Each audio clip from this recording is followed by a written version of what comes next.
Hello viewers, আসসালামু আলাইকুম। আশা করি সকলেই ভালো আছেন। আল্লাহর রহমতে আমিও ভালো আছি। আজকে আমি আপনাদের দেখাবো কিভাবে সারা বছর কাঁচা আম সংরক্ষণ করে রাখা যায় এবং এর স্বাদটা ঠিক একই রকম থাকে সারা বছর জুড়ে, এবং আমের যে কচকচে ভাবটা আছে সেটাও বজায় থাকবে সারাটা বছর জুড়ে। তো আমি আপনাদের আজকে দেখাবো, এখন যেহেতু আমের সিজন, আমের দামটা একেবারে কম আছে, সেহেতু আপনারা এভাবে যদি সংরক্ষণ করে রাখেন তো সারা বছর ব্যবহার করতে পারবেন। তো আমি প্রথমে এখানে 2টি আম নিয়েছি। আমগুলো আমি পরিষ্কার পানি দিয়ে ধুয়ে নিয়েছি। এখন আমি একটা শুকনো সুতি কাপড় দিয়ে আমগুলো মুছে নিব। আমের গায়ে যেন সামান্য পানি লেগে না থাকে। আমগুলোকে মুছে শুকিয়ে নিতে হবে।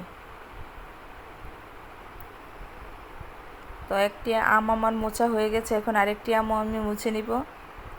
এখন আমটা আমি কেটে নেব।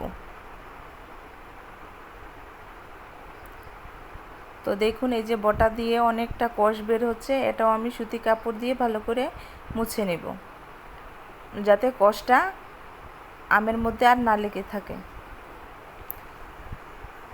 এইভাবে ছুরির সাহায্যে আমি আমগুলো ছোট ছোট টুকরো করে কেটে নেব। আপনারা ইচ্ছা করলে বটি দিয়েও কাটতে পারেন।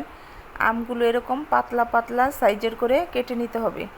আপনারা ইচ্ছা করলে আরও ছোটো বড়ো করে নিতে পারেন, এটা আপনাদের ইচ্ছা অনুযায়ী। তো আমি একটু লম্বা লম্বা সাইজের করে কেটে নিয়েছি।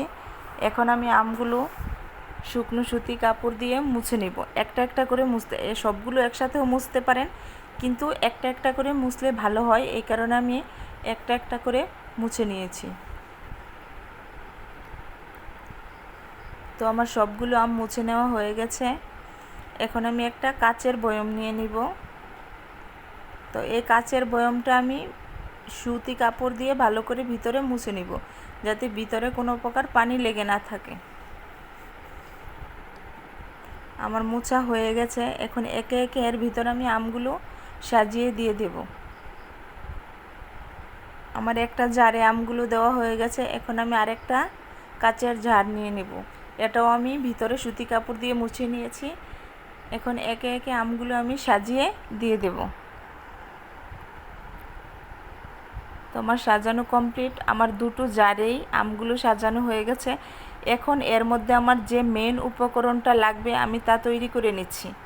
এখন আমি একটা কড়াইতে অল্প পরিমাণ পানি দিয়ে দিয়েছি, আর এর মধ্যে একটু বেশি পরিমাণ লবণ দিতে হবে, কারণ লবণের কারণেই আমটা সারা বছর জুড়ে ভালো থাকবে।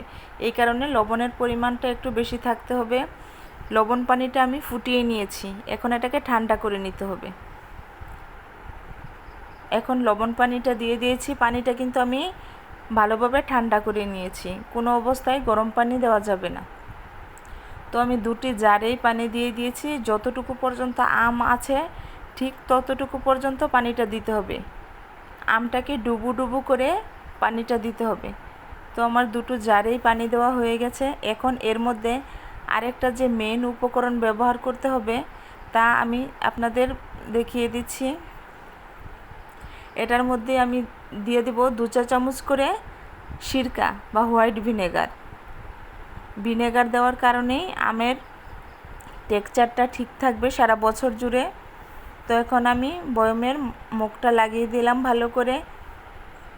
এইভাবে আপনারা ডিপ ফ্রিজে বা নর্মাল ফ্রিজে কোনোখানেই রাখতে হবে না, আপনারা একটা ঠান্ডা জায়গায় রেখে দিলেই হবে। সারা বছর জুড়ে এইভাবেই থাকবে, ফ্রিজে রাখার কোনো প্রয়োজনই নেই।